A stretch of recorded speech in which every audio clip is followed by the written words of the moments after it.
Vous êtes nombreux à ne pas savoir exactement ce qu'est le Jean-Bart à Gravelines. Et bien nous allons remédier à ça tout de suite.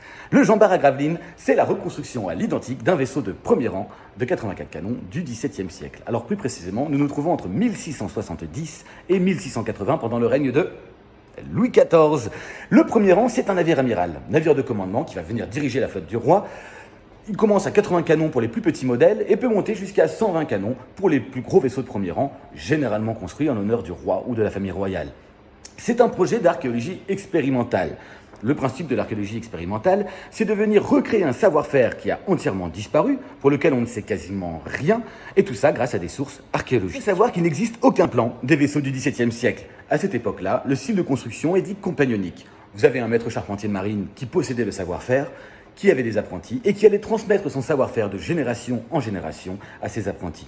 Ce qui veut dire que chaque navire qui était construit à cette époque-là dépendait du maître charpentier de marine à l'origine de sa construction. Un charpentier de marine ayant travaillé ou appris sur Dunkerque, par exemple, allait être très fortement inspiré des modèles hollandais.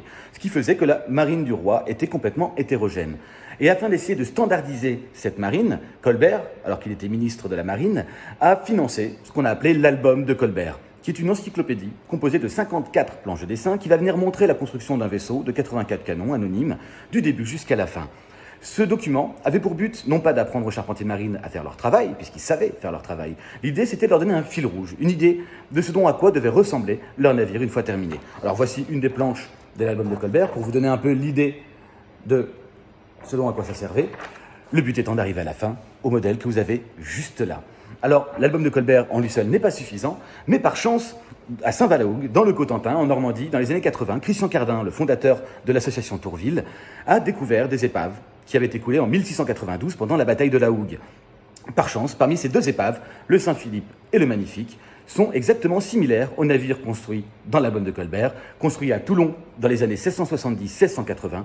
Et grâce à l'informatique moderne et à 10 ans de recherche, d'études et de développement et de conception, avec un collège scientifique composé d'archéologues, d'historiens spécialisés dans la marine du XVIIe siècle et XVIIIe siècle également, de charpentiers de marine et d'architectes navals, en compilant toutes ces données, les données archéologiques des épaves de la Hougue, avec les données iconographiques de l'album de Colbert, nous avons pu refaire les plans d'un vaisseau standard de 84 canons, comme s'il avait été fait au XVIIe siècle par un architecte naval moderne.